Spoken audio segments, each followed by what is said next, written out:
Добрый день, добрый вечер, уважаемые коллеги. Прошу прощения, у нас нахожусь в Момском районе, связь не очень стабильная, но все же появилась. Добрый день, Михаил Ефимович, уважаемый Михаил Ефимович, меня слышно, видно?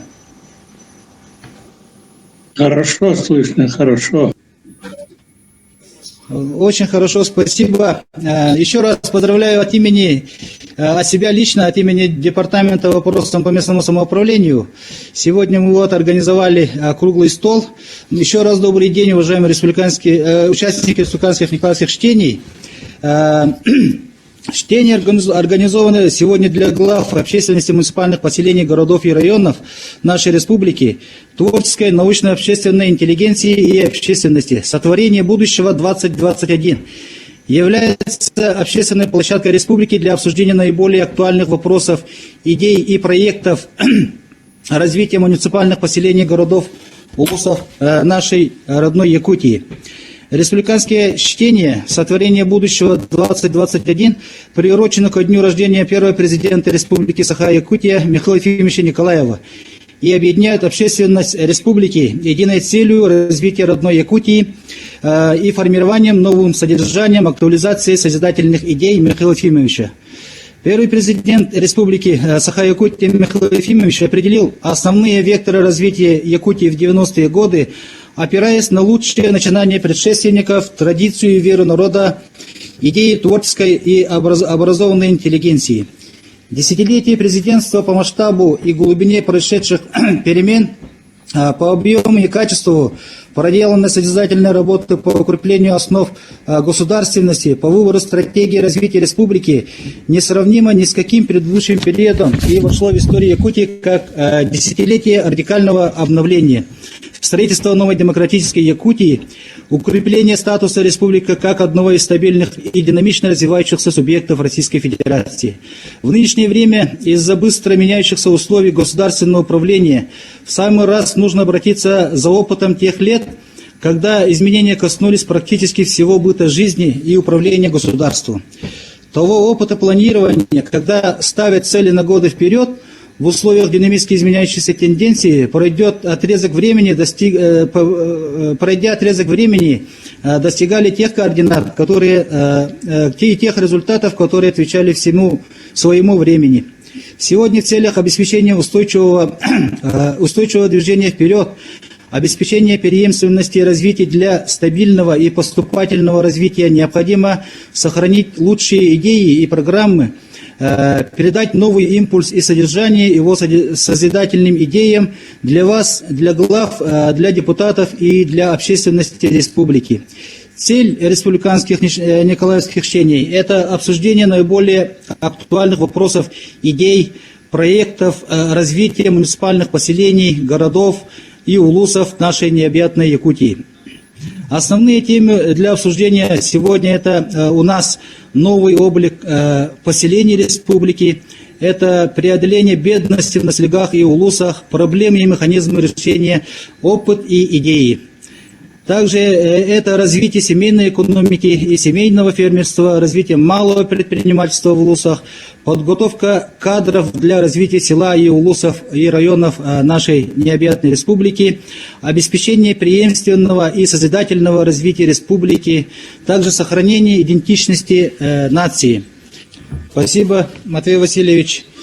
Действительно, в те годы, в 90-е годы, действительно была проведена очень огромная работа в укреплении статуса республики как из стабильно и динамично развивающихся субъектов Российской Федерации. И действительно, в те годы были заложены основные векторы развития именно абсолютно по всем направлениям нашей деятельности. И, конечно, мы по сей день придерживаемся тех основные направления, которые были заложены в 90-е годы под руководством Михаила Ефимовича. И вот теперь позвольте передать слова нашим муниципалитетам.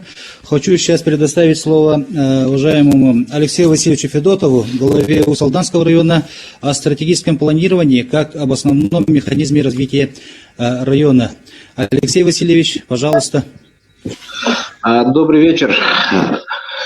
Өтөкәйдән болын тыктылах Михаил Ефимович бастан туран еген усалдан лугун жонун сергетен она тус бәм апыттан бу өтө күнгүнен итидик синекагадалибин онда хамай клавнатон бар жонун серген өтө ханата алгыстылдыра барта якат идин индикетен дана раңатчылы көмүскү онда бегине хидирге күз бола турдун ден баанабын этебит.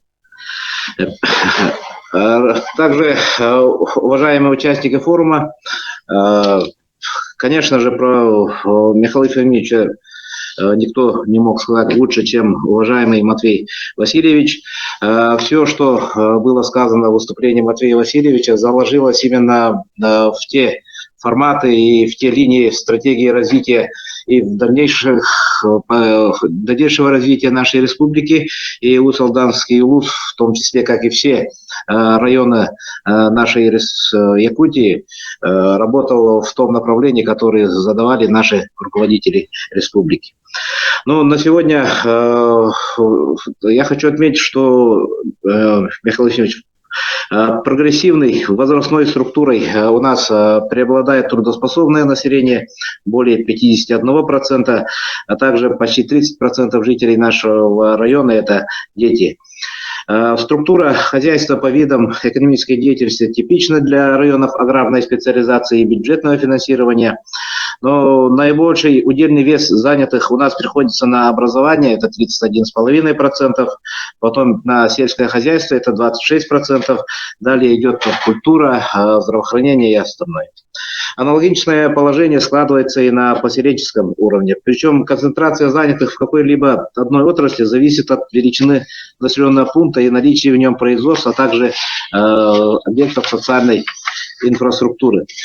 Но стратегическая цель социально-экономическое развитие нашего района – это в первую очередь, конечно же, повышение качества жизни населения на основе формирования комфортной среды для жизнедеятельности и реализации, в первую очередь, нашего человеческого потенциала за счет консолидации усилий местных сообществ, формирования устойчивой конкурентоспособной экономики, основанной на эффективном развитии агропромышленного комплекса и экологического туризма, в первую очередь на основе рационального землепользования, преодоления инфраструктурных ограничений и сохранения экологического баланса. Исходя из этого, в нашем УЛУСе в рамках долгосрочной перспективы до 2030 года по плану социально-экономического развития республики по агропромышленной зоне Заречья проводим формирование агропромышленных кластеров с полным технологическим циклом. Это в центральной части это Мирюй, в южной части Сырдах, в северной части Дюпсюнь, в западной части Сотинский и в восточной части Танда, центрами в одноименных населенных пунктах, где уже ведется определенные работы. И в среднесрочной перспективе должны сформировать агрокластеры и стать точкой опоры для развития агропромышленного парка Усть-Алданский. Конечно же, основное направление – это животноводство, табунное коневодство, переработка молочной и мясной продукции, дикоросов, тепличное хозяйство, овощеводство, посев зерновых и кормовых культур. Кроме этого, учитываются особенности специализации каждого кластера. Я хочу отметить, что именно по поголовью скота с 2013 года по 2021 год остановилось падение, потом идет потихонечку, у нас наблюдается прирост поголовья. Рост составил за эти годы более 5,6% в год. Увеличение поголовья лошадей идет на 26%. По государственной, я хочу отметить, что по государственной программе развития сельского хозяйства за 2014 и 2021 годы предоставлены гранты и субсидии 68 крестьянско-фермерским хозяйствам в сумме около 200 миллионов рублей. И эти грантополучатели создали в Усть-Алданском УЛУСе всего 211 рабочих мест. Также удельный вес скота грантовиков от общего поголовья занял 7%, лошадей 15%. Объем производства мяса, скота и птицы грантовиками составил 15%, а валовой надой 14,8%. Для, также для достижения стратегических целей развития района предусматривает преодоление, в первую очередь, инфраструктурных ограничений для повышения качества жизни населения. В первую очередь, вот у нас стоял вопрос автомобильных дорог, подключения тепла и бесперебойной связи, современной связи. В краткосрочной перспективе вот по подключению жилого фонда к централизованному теплоснабжению за 5 лет подключено всего 1300 домов, в этом году 149. Идут работы по благоустройству населенных пунктов, увеличение охвата населения высокоскоростной оптоволоконной сетью, идет ремонт муниципальных дорог. В целях привлечения молодых специалистов в сельскую местность для молодых специалистов реализуется программа строительства жилых домов для молодых специалистов, улучшение жилищных условий, это в первую очередь по обеспечению жильем молодых семей, по индивидуальному жилищному строительству, по комплексному развитию сельских территорий. И за период с 2013 по 2021 год в Усть-Илданском УЛУСе такую помощь получили 340 молодых семей. В среднесрочной перспективе предусматривается реализация организации круглогодичного бесперебойного транспортного сообщения по муниципальным дорогам, обеспечение надежности энергоснабжения УЛУСа путем подключения к линии электропередач, Нижний Куранах, Томмот, Маяк, в общем, для этого. Также остро стоит проблема по хранению, захоронению и утилизации отходов.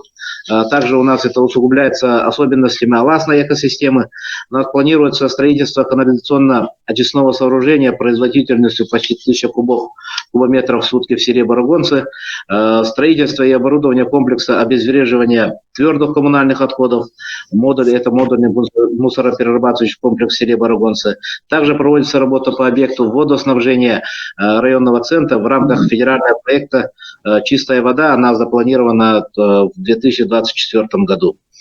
Мы считаем, что все равно малая авиация должна развиваться вот в таких, как мы, в труднодоступных регионах республики, и поэтому восстановили авиаплощадку в селе Мандава-Бирюнского наслега, и хоть и просят, но земли аэропорта мы пока не планируем передавать ни под какие строительства, ни под другие цели. Также здесь стоит, также особо стоит отметить мультипликативный эффект от проведения 8-х спортивных игр народов Якутии в Усть-Илданском УЛУСе. Пользуясь случаем, я благодарю Михаила Ефимовича, что первые игры в 1996 году также были проведены в селе Барагонцы Усть-Илданского УЛУСа, и вот фактически спустя четверть века мы второй раз принимаем данные игры, и по плану мероприятий по подготовке и проведению спортивных игр общее финансирование, согласно утвержденному главой республики плану, составило 4 миллиарда 300 миллионов рублей примерно.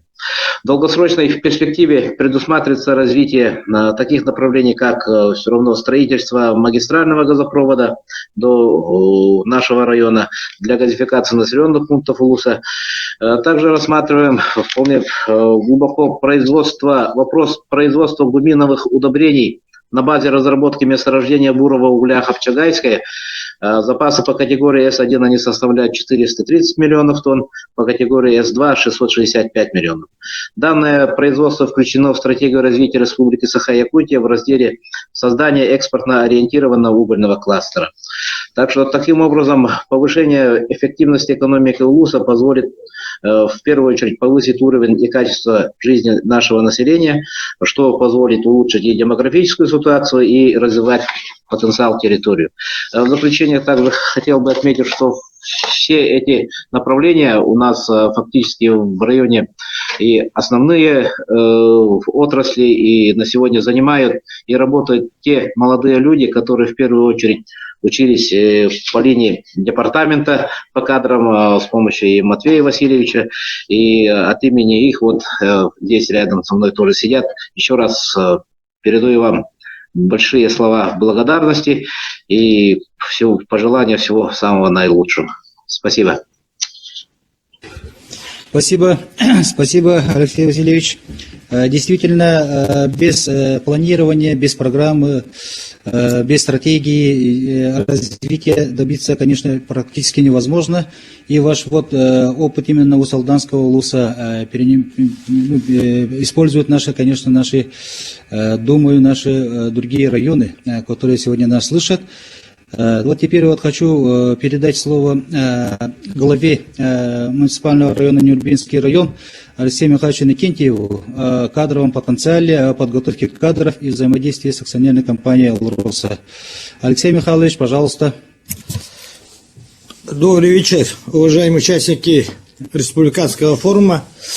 Прежде всего, разрешите поздравить с днем рождения нашего уважаемого первого президента республики, государственного советника Республики Саха-Якутия Михаила Ефимовича Николаева и пожелать ему самого главного крепкого здоровья, долгих и счастливых лет жизни, счастья и благополучия. Я с удовольствием отмечаю, что сегодня на этой важной для всех нас площадке затрагиваются вопросы подготовки кадров из числа местного населения и взаимодействия с большими производственными предприятиями. Перед руководством нашего района стоит главная задача – это формирование благоприятных условий для динамичного развития территориального рынка труда в районе, основанного на использовании потенциала трудовых ресурсов экономики района. С начала текущего года Центр занятости населения Нюрбинского района в целях поиска работы обратилось 1257 человек. Из них в данное время трудоустроено 469. На постоянную работу у нас 206 человек, 263 человека – это на временную работу.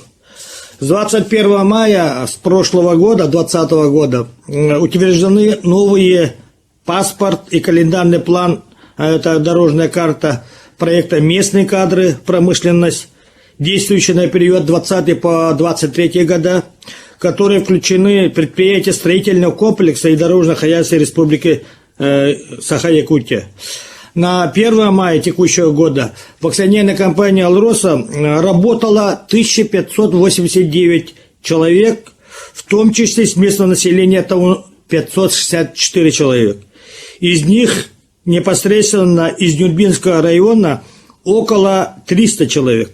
Я считаю, это очень мало. По итогам 11 месяцев эти цифры остались прежними.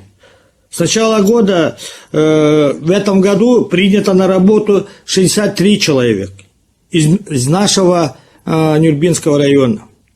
Население Нюрбинского района имеет большое желание для того, чтобы работать в промышленных предприятиях.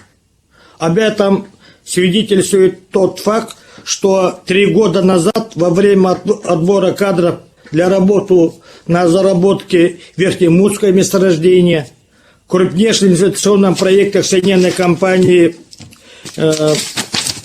«Алроса», Центр занятости Нюрбинского района обратилось свыше 700 человек. К сожалению, чести трудоустроиться в группу компании «Алроса» удостаиваются очень немногие. Действует соглашение с компанией «Алроса» об ежегодном обучении 5 водителей большегрузных машин из числа безработных граждан. Только в этом году трудоустроено лишь 2 человека. Нет налаженной системной работы по подготовке и трудоустройству кадров. Ограничиваемся разовыми республиканскими мероприятиями. В этом году, начало года, промышленные предприятия у нас трудоустроилось 35 безработных. Это «Артель Дражник», Южная Верхоянская горнодобывающая компания, Алмаза Набара, акционерная компания «Алроса», а также другие производственные предприятия. Основной проблемой является низкая квалификация специалистов, отсутствие у наших опыт работы и трудности при адаптации к непривычным условиям труда, а также социализации. И как следствие неспособность местного населения конкурировать с мигрантами из других районов, государств, осуществляющим трудовую деятельность на территории района, это Нюрбинский горно-обогатительный комбинат и так далее. И неприспособленность местной молодежи к условиям труда, горнодобывающая промышленность. Мы не можем удовлетворить потребность населения в работе на промышленные предприятия. К сожалению, функционирующий в районе Нюрбинский техникум не удовлетворяет запросам работодателей по подготовке высококвалифицированных рабочих кадров. В государственной программе республики «Развитие образования республики», которая была еще утверждена в декабре 2017 года, было включено строительство нового здания техникума в городе Нюрба. Но так как техникум наш не оправдывает содержание свою работу, к тому, что существует недобор студентов, решение этого вопроса постоянно откладывается. Согласно указу главы республики еще 2018 года об стратегических направлениях развития образования республики, было рекомендовано способствовать созданию условий для практикоориентированного обучения студентов и школьников на производстве, осуществлять попечительские образовательные организации, в том числе через создание фирменных классов и наставничества. Анализ поступления выпускников 9 и 11 классов за последние 3 года показывает о росте поступления технической специальности в средние учебные заведения. Если в прошлом году учреждения среднего профессионального образования по направлению техническое поступили 9 человек, то в этом году уже 34 человека. Мы ведем работу с Роснефтью. Целью открытия Нюрбинского техническом лицее класса Роснефти в Минобразование республики внесли свои предложения, но решение пока еще не принято. Неплохо бы совместно компания «Алроса» открыть профильный класс «Алроса». Нерешенным остается вопрос открытия на базе Малыкасской средней образовательной школы класса горно-обогатительного комбината. Ну, как говорится, у нас кадры решают все. Здесь хочу отметить, что в Нюрбинском районе действует уже 3-й год муниципальная целевая программа подготовки управленческих кадров. Создан резерв кадров путем отбора молодых и перспективных представителей всех сфер народного хозяйства Нюрбинского района из числа рабочей молодежи, которые работают в Нюрбинском районе. Каждый год 20 человек, в том числе и главы наследников, проходят переподготовки в лучших вузах страны по программам международной аккредитации, повышают квалификации и проходят стажировку в центральных городах страны. Это Москва, Санкт-Петербург, Новосибирск, Татарстане, Башкортостане и так далее. Я уверен, что в последующем из них вырастут замечательные и талантливые руководители. В заключение я считаю нужным остановиться на таких важных постановочных вопросах. Прежде всего, необходимо упорядочить реестр подготовки рабочих специальностей по техникумам Вилюйского макрорегиона, Западной экономической зоны. Просим создать межведомственную рабочую группу по десертификации работы Нюрбинского техникума с участием Министерства образования и науки и также акционерной компании «Алрос». Руководство района рекомендует Нюрбинский техникум в качестве высшей школы подготовки кадров рабочей квалификации как образовательную площадку для стажировки этих рабочих специальностей всего Вилюйского макрорегиона. При этом предлагаем руководству акционерной компании «Алроса» стать его социальным партнером и принять активное участие в обеспечении материальной технической базы техникума и размещении заказа на подготовку кадров с их последующим трудоустройством на предприятиях группы компании «Алрос». Необходимо открыть на базе Нюрбийского технику специальность горного дела с последующим трудоустройством специалистов. В заключение я хочу выразить огромную благодарность нашему первому президенту Михаилу Ефимовичу Николаеву.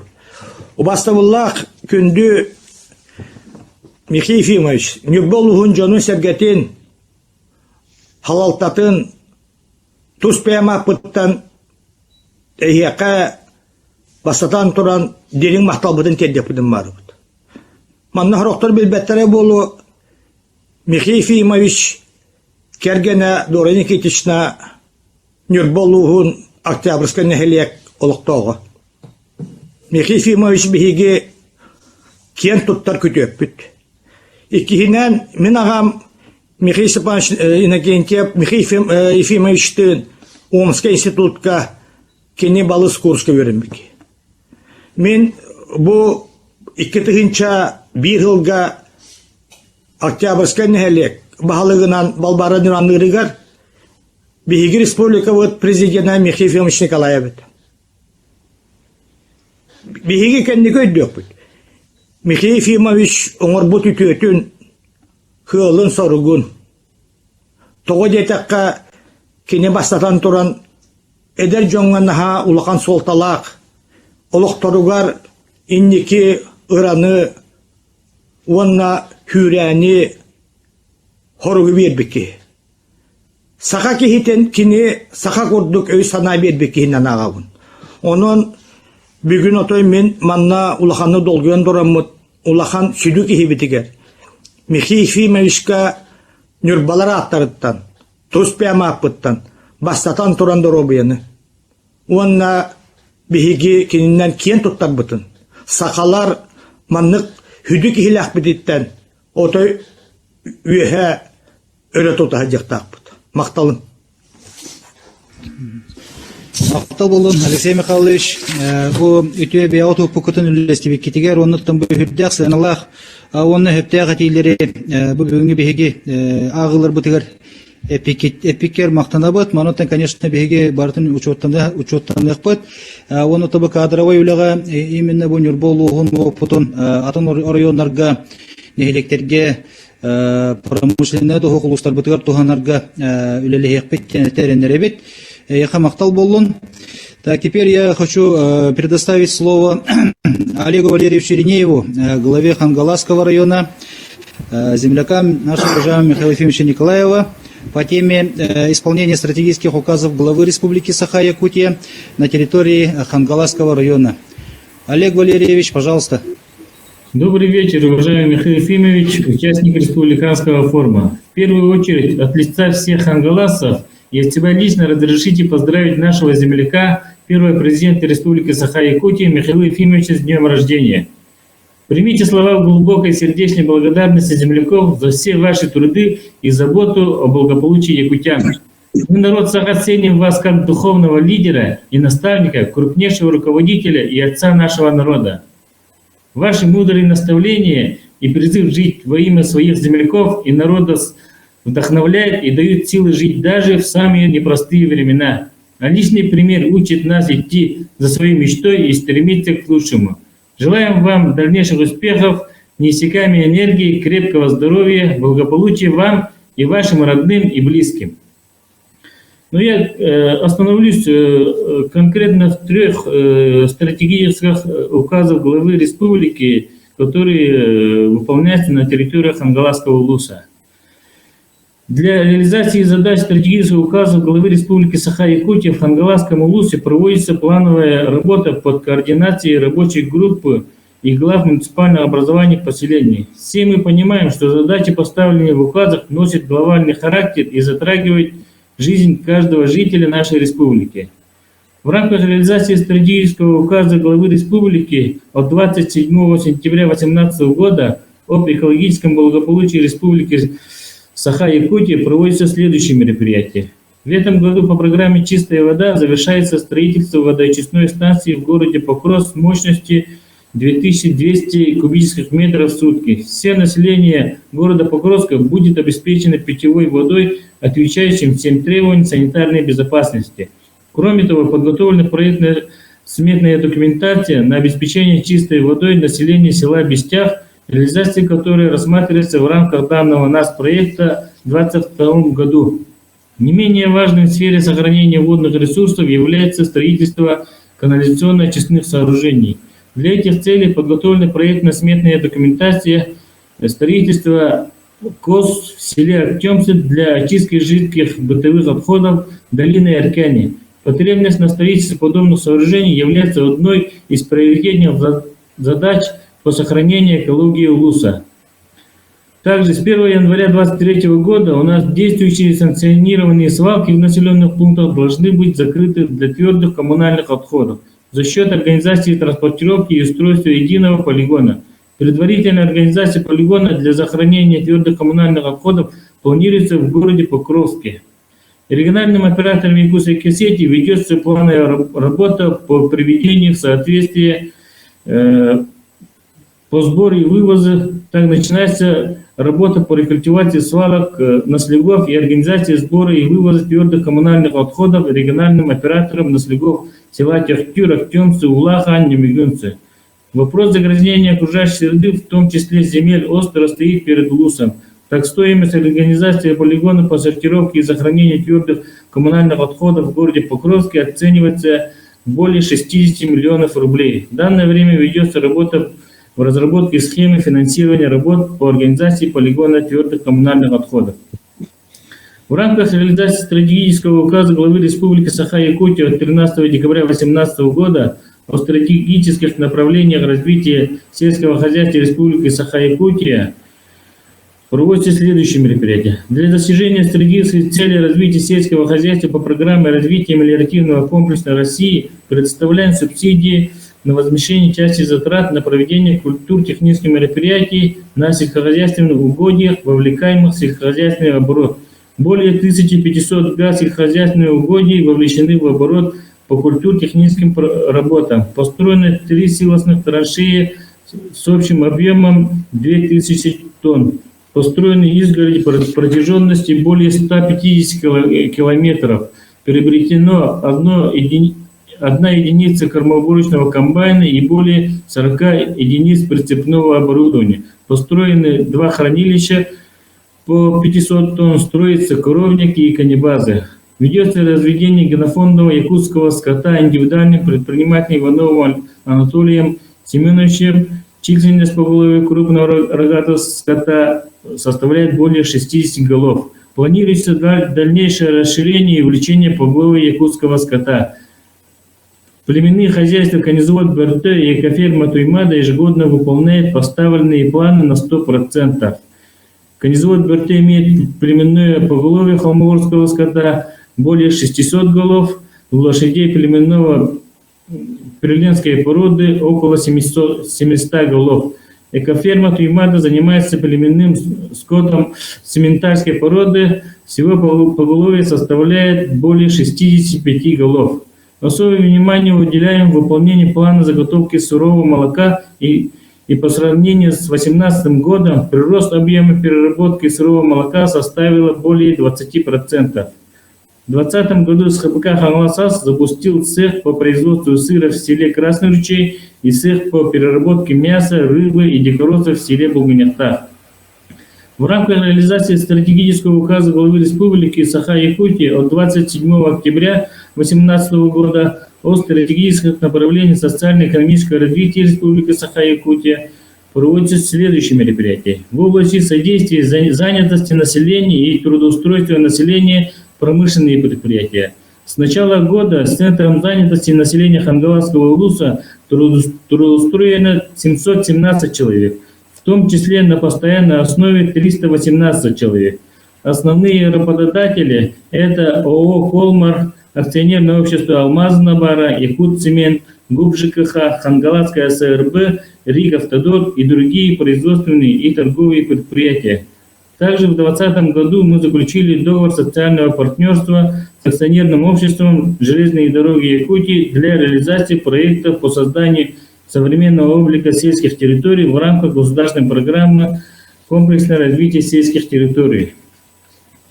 Единовременную финансовую помощь для создания собственного дела и регистрации в качестве индивидуальных предпринимателей получили 16 человек по следующим видам деятельности. Это производство прочих деревянных строительных конструкций и столярных изделий, деятельность по предоставлению мест для краткосрочного проживания, производство прочих строительно-монтажных работ, производство прочих деревянных строительных конструкций и столярных изделий. За 2021 год государственная социальная помощь на основании социального контракта в Республике Саха-Якутия была оказана по следующим направлениям. На осуществление индивидуальной предпринимательской деятельности получили 30.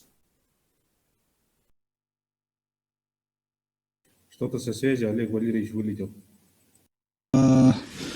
Ну тогда, уважаемые коллеги, мы подождем. Если будет возможность, Олег Валерьевич обязательно подключится. Вот теперь вот мы послушали уровень районный, да, вот нашей муниципальной практики. Теперь мы послушаем, давайте предлагаю наши села послушать.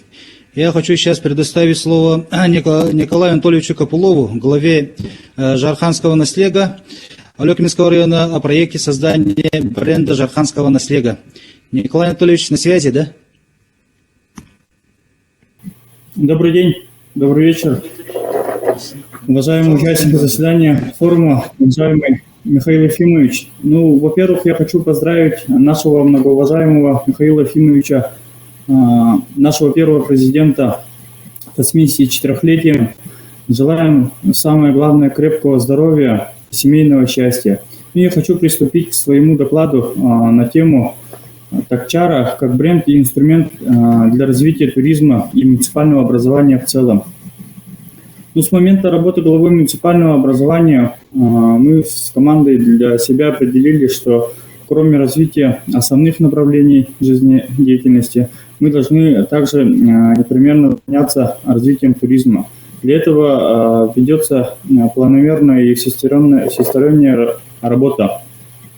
Третий год в рамках Дня Отца и Охотника Республики мы проводим ряд мероприятий, которые посвящены данным республиканским праздникам.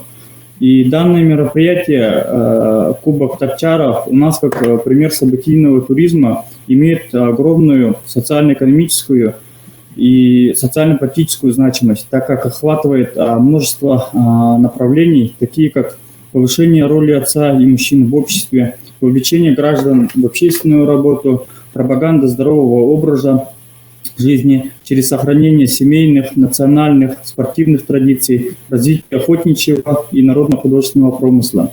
Также немаловажным является профилактика правонарушений, повышение уровня дохода населения, продвижение имиджа муниципалитета. Программа мероприятий у нас включает множество видов нетрадиционного спорта и состязаний. Слайд подключите, пожалуйста. У меня был слайд, презентация. В 2021 году количество участников нашего мероприятия увеличилось в разы и вызвало интерес у многих наших соседей. Также к нам приехали, кроме участников нашего муниципального образования, приехали из города Алекминска, приехали соседних наследников Алекминского куста, а также города Якутска. Почему мы проводим такие мероприятия? Многие задаются вопросом. Для того, чтобы, во-первых, сплотить мужское население наслега, ведь не секрет, что в последнее время большая половина мужчин особо не заинтересована в общественных делах. Также для того, чтобы была преемственность поколений, обмен опытом по тем или иным умениям и навыкам традиционного хозяйствования. Кроме этого, для того, чтобы простимулировать развитие охотничьего хозяйства, туризма, получение дополнительного заработка в семейный бюджет путем занятия охотничьим хозяйством и туризмом.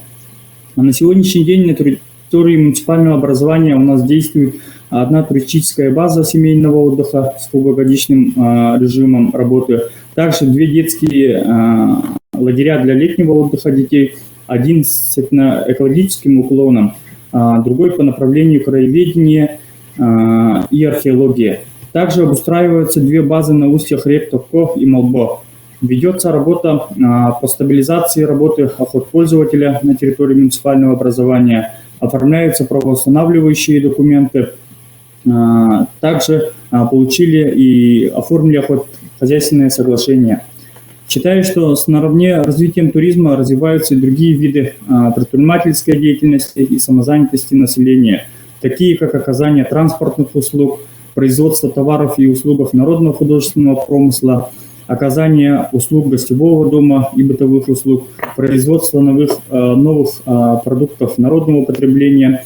Тем самым пополняется семейный бюджет, и у населения появляется еще, можно сказать, взаимовыгодное сотрудничество со всеми участниками данного проекта. Простой пример. С момента реализации данного проекта многие жители заинтересовались развитием туризма, охотхозяйством. Увеличился поток туристов на турбазу ИНИБИ индивидуального предпринимателя Алексеева Максима Борисовича.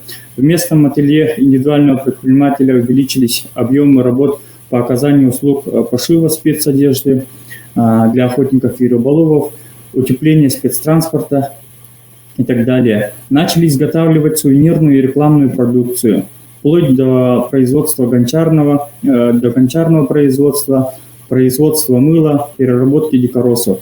Люди активнее стали оформлять документы, стали активнее заниматься теми или иными видами хозяйственной деятельности, а также индивидуального предпринимательства. В общем, данный проект нам дал мультипликативный эффект. В дальнейшем мы планируем обустроить и завершить турбазу семейного отдыха, где мы будем обеспечивать наших селян самозанятостью, создадим новые рабочие места и новые виды услуг для населения. Со стороны муниципалитета мы готовы поддержать все начинания и мероприятия по формированию, а также продвижению турпродуктов, стратегические документы поддержки туризма, разработать отдельную целевую программу для поддержки создания инфраструктуры туркомплекса, также способствовать созданию новых продуктов событийного туризма с учетом наших исторических и этнокультурных особенностей. Также планируем расширить спектр туристических услуг для различных групп туристов. У меня все. Спасибо за внимание. Спасибо, Николай Анатольевич. Действительно, ведется очень большая работа. Так, сейчас вот хочу предоставить слово Айталине Ивановне Васильевой, главе первой Малджигарской наследия Хангаласского улуса. Айталина Ивановна. Приветствую вас. Да, слышно меня, да? Константин Исаевич, приветствую вас. Ага. Уважаемый Михаил Ефимович, дорогие гости, разрешите... В первую очередь благодарю за приглашение и от имени жителей Маджигарского первого наследия поздравляем с днем рождения нашего глубоко уважаемого лидера и желаем крепкого здоровья. Выражаем искреннюю благодарность и признательность. Тема выступления о новом облике села так обширно и ответственно, но несмотря на это, сегодня хочу поделиться видениями нашей команды. Через 5 лет мы должны создать условия, чтобы каждый трудоспособный житель имел работу, чтобы семья не нуждалась ни в чем, и была возможность развиваться всем, кто живет на селе. Вот что для нас облик нового села. Место, откуда не хочется уезжать, а хочется развивать и развиваться.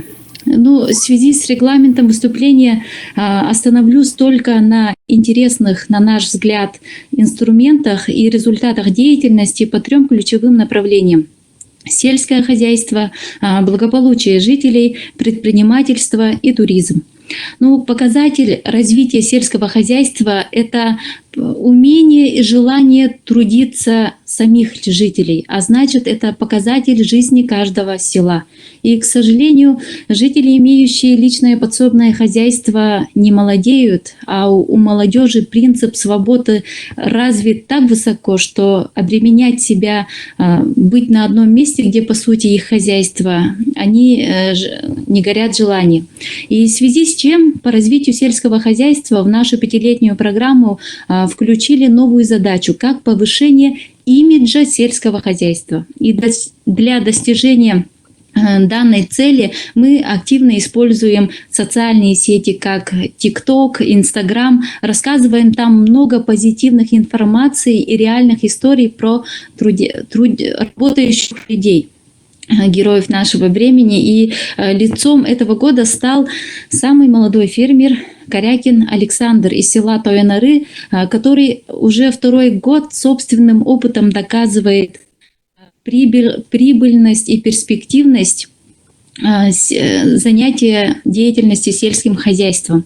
И именно такое понимание должно складываться в умах людей, что сельское хозяйство – это вид предпринимательства, это источник постоянного дохода семьи, и экологически чистые продукты, а значит наше с вами здоровье.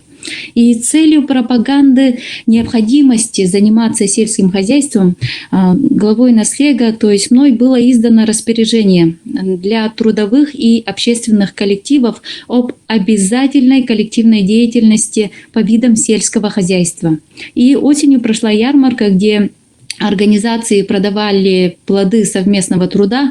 Наслежная администрация удвоила сумму той организации, которая продала больше всех. В этом году победителями стали коллектив детского сада «Карачань». В следующем году мы сделали вывод о том, что необходимо каждой организации закрепить за ним земельный участок и уже именно работать по земледелию. А вот с целью поддержки жителей с личным подсобным хозяйством в этом году построили рынок. Но он пока в летнем формате и каждый год будет развиваться. В этом году празднует столетний юбилей наш уважаемый человек Афанасий Дмитриевич Борисов.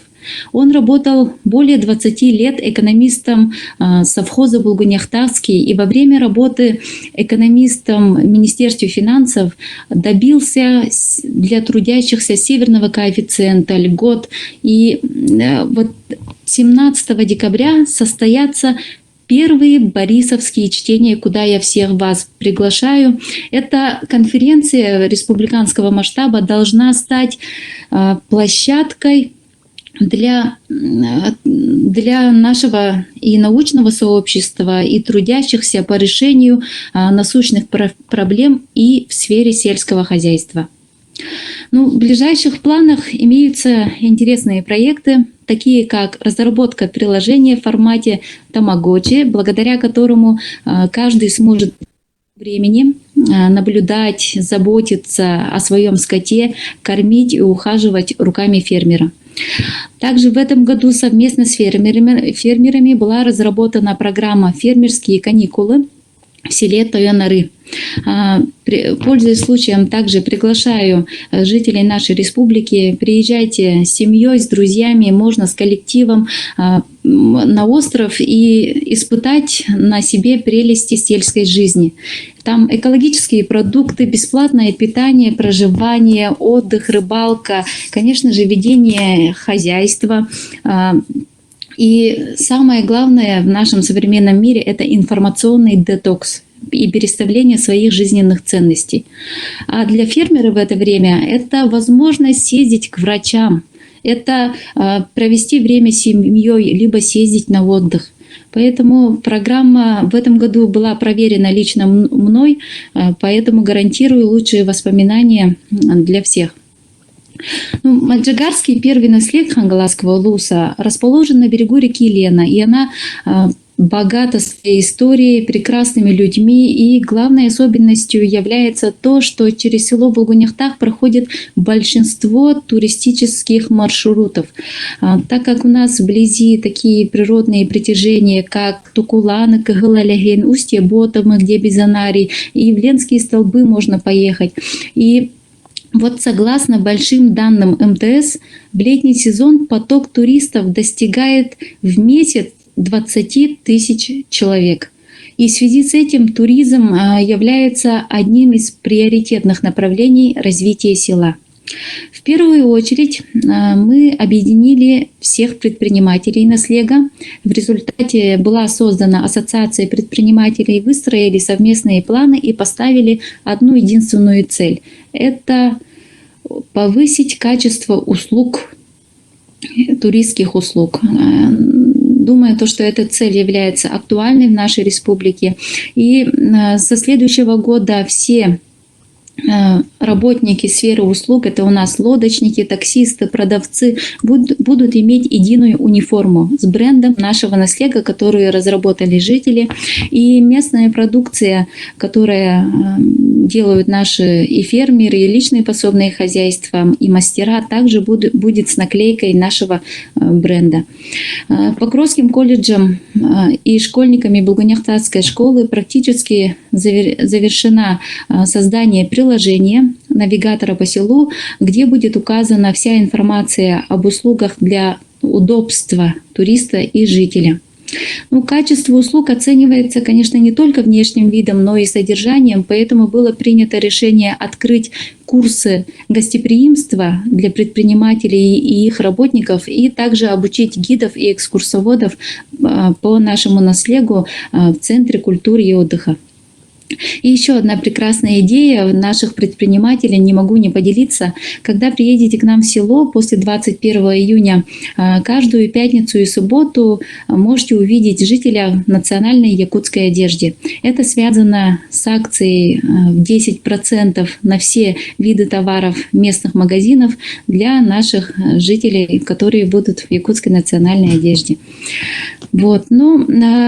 Сельское предпринимательство должно развиваться, и для этого необходимо создавать условия, оказывать поддержку и, самое главное, заручиться их поддержкой. И депутатами Наследного совета было принято положение о льготах в заключении договора аренды земельного участка субъектами малого и среднего предпринимательства, которые открывают прекрасные возможности для инвесторов и местных предпринимателей. Кроме этого, уже год работает назначен ответственный специалист по предпринимательству и туризму, который помогает по их деятельности. Социальное благополучие жителей. А именно, благополучие каждого жителя является основной целью нашей команды. Одним из нововведений для достижения результатов каждый понедельник с 2 часов проходят прямые эфиры главы. В месяц один раз выходим в эфир совместно всем коллективом с ответственными специалистами по направлениям, и они сами отчитываются. Кроме этого, приглашаем гостей, которые делятся своим опытом и полезной информацией. И самое главное то, что эти эфиры дают нам ту быстроту общения с нашим населением, и они оценивают, и главное, в реальном времени вносят свои предложения. Они несут ответственность совместно с нами, участвуют и реализуют главную задачу местного самоуправления, а мы имеем возможность знать их реальные проблемы. Основной формат работы специалистов администрации, не считая социального благоустройства, строительства, индивидуальные решения проблем одного жителя совместно с жителями. В некоторых случаях необходима помощь квалифицированных специалистов. И благодаря президентскому гранту мы реализовываем сейчас проект «Теплый дом». Выделили помещение, и там будут работать и оказывать на постоянной безвозмездной основе психологическую и иную помощь для семей, оказавшихся в трудной жизненной ситуации. Теперь перейдем к нашему старшему поколению. Хотелось бы отметить то, что в нашем семейном кодексе Российской Федерации обязанность заботиться о родителях закреплена логично за детьми. И орган публичной власти не несет никакой обязанности за этот незащищенный слой общества. В пример, дети защищены государством, и существуют различные органы. А старшее поколение, к сожалению, нет, а надо бы. И мы пытаемся всеми силами позаботиться о них в такие трудные времена. И к нам мы совместно с компаниями, различными организациями, предпринимателями и жителями организовываем акции, такие как раздача кисломолочных продуктов, продуктов питания. Молодежь осенью собирают вместе, идут в лес, собирают бруснику и раздают одиноко проживающим. Мужчины раздают уток, и бесплатно в настоящий момент доставляем лекарства с аптеки Покровска. И с этого года начали проводить бесплатное благоустройство домов, но пока охватили 2 дома, в следующем году, надеемся, увеличим до 3 или до 4. И вот старшее поколение нуждается в нашем внимании, как никто другой. Кроме этого, их жизненный опыт – наша основа будущего. И в связи с чем мы до пандемии начали программу наставничества. Также организовали высший орган «Совет поколений». И для того, чтобы старшее поколение могло свободно передвигаться, организовали услугу бесплатной перевозки внутри наслега «Социальное такси» на машине наследной администрации в среду и в пятницу в течение дня. Социальное благополучие также играет роль у нас активная жизненная позиция жителей. И вот с 2004 года у нас существует фонд развития Мальджигарского первого наслега, учрежденный жителями. И благодаря этой организации в этом году мы победили в 2 президентских грантах и 1 грант в одном гранте главы республики на общую сумму более 1,5 миллиона рублей. И хочу поделиться опытом одного реализованного проекта под названием «Чистый наслег». Ее целью является установка пунктов раздельного сбора мусора. И, конечно, мы провели просветительскую работу, различные конкурсы и так далее. Но хотелось бы для тех, кто будет реализовывать у себя, отметить такие моменты, как что, во-первых, нужно ответить на вопрос, кто и куда будет убирать этот мусор. И необходимо обязательно поставить дополнительный бак для обычного мусора, чтобы можно было собирать у людей обязательную плату и передать это дело предпринимателю. Но для каждого жителя наследная администрация с прошлого года активно оказывает бесплатную юридическую помощь и представляет интересы в суде, и благодаря чему жители чувствуют нашу защиту и доверяют нашим решениям. В заключение расскажу об опыте участия в конкурсе «Агростартап». Простыми словами, мы с прошлой осени начали рассказывать про конкурс через социальные сети, еженедельные прямые эфиры главы, лично выходили к кандидатам, и через год у нас изъявили желание 5 человек. Главной проблемой занятых сельским хозяйством людей это является отсутствие навыков оформления документации и коммуникации с вышестоящими органами. В связи с этим было принято решение создать команду из числа специалистов наследной администрации и начать индивидуальную работу по подготовке к конкурсу с кандидатами, начиная с написания бизнес-проектов, заканчивая умением выступать. И в День защиты поехали с группой поддержки, и совместно с ними выступала я как глава наслега, и из 5 участников победили 2. Проект по развитию коневодства и круглогодичного тепличного комплекса с производством замороженных овощей и заправки борща. Таким образом, индивидуальная помощь желающим повышает шансы на победу. Но, к сожалению, история этим не заканчивается. По состоянию здоровья от субсидии отказался у нас победитель по тепличному комплексу. Исходя из анализа, мы нашли свою ошибку в том, что поддержка нами была оказана не до конца. А именно поставили цель победить и победили. А потом отправили этого победителя в свободное плавание, где его ждали очень много и волокиты, и очень много сложностей. Очень честные люди до такой степени переволновались, что стресс нового повлек ухудшение здоровья. Но это вид людей честных и всю жизнь проработавших самостоятельно. Сыграли свою роль и возраст участника, и слишком строгие правила использования средств, и изменения рыночных цен. Поэтому необходимо заранее предусмотреть все вышесказанное. Было принято решение собственными силами реализовать проект после улучшения здоровья, поэтому брендовому производству, как говорится, быть. И с этого года мы будем готовить наших участников и по следующему этапу, который их ждет, а это именно реализации. Спасибо всем за внимание и за терпение.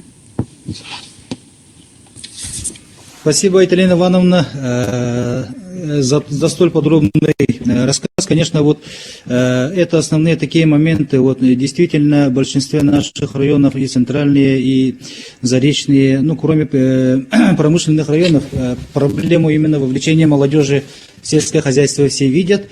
И вот ваши такие новые креативные подходы очень интересны. Надеюсь, этим опытом вооружатся и наши другие районы, поселения нашей республики. Спасибо еще раз.